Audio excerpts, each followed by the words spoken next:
back to the channel. I'm Heather Tiedman and I'm powered by eXp Realty down here in the beautiful area of Lexington, South Carolina.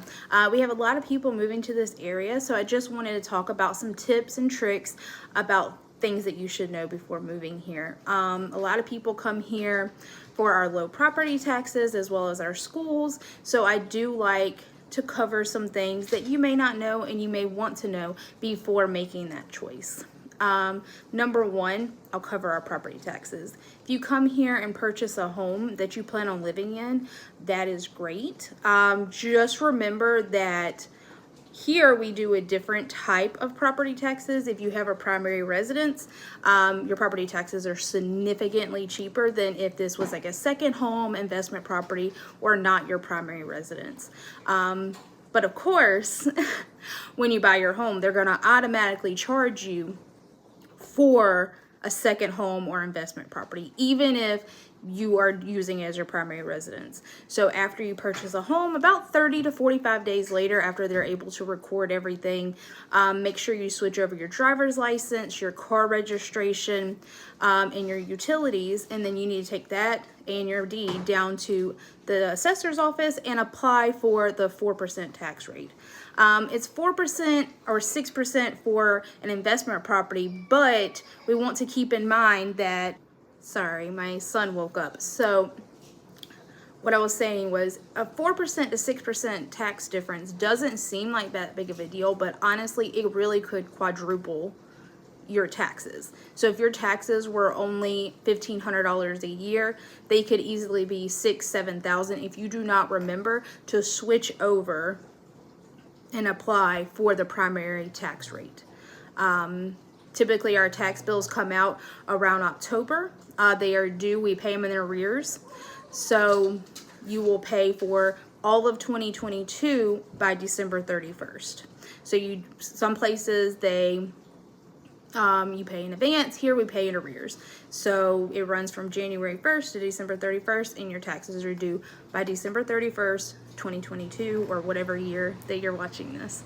And then you will also, when you purchase a home, say you purchase a home in July, you will receive a credit from the seller for the years that they had, for the months that they had the home. So you will be responsible for the entire tax bill come December 31st. The second thing I want to talk about is when you're looking to purchase a home here, the things that a realtor cannot tell you. Legally, I cannot tell you, or any realtor can tell you, this is a safe area. I know that is a big question that so many people have when coming to a new area, and they would love direction on that. However, unfortunately, we legally cannot tell you that, and we cannot tell you that these are good schools or these are bad schools.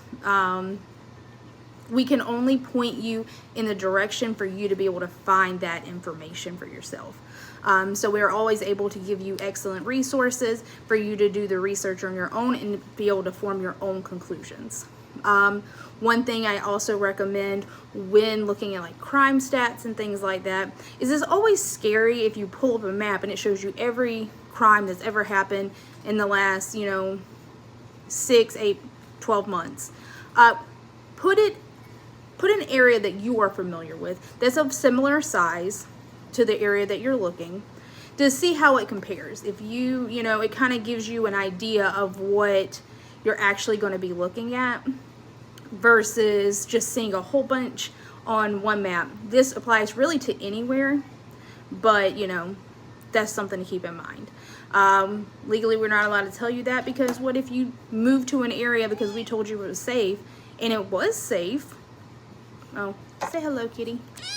And it was safe, but your car got broken into, and that kind of thing.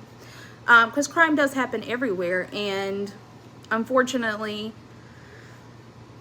that's just some stuff that happens everywhere. Lastly, I would like to cover school choice.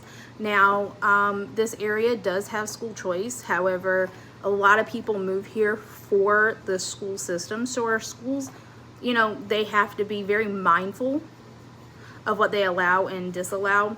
So there are very, very, very limited school choice options or slots available. So if you're looking to purchase a home or rent here, it would be best for you to buy a home or rent a home that is zoned for the schools that you want to go to. Because a lot of schools only have 5, maybe 10 slots for the entire school each school year that they're allowing for school choice, which school choice is when you live in the same district but don't want to go to the school that you're zoned for, you want to go to a different school. So it is allowed at most schools, but the options for that are vastly limited, if that makes sense. So something to keep in mind when choosing where you want to live and picking the area. So those are just my 3 tips for moving to this area, 3 things that you should know before moving here.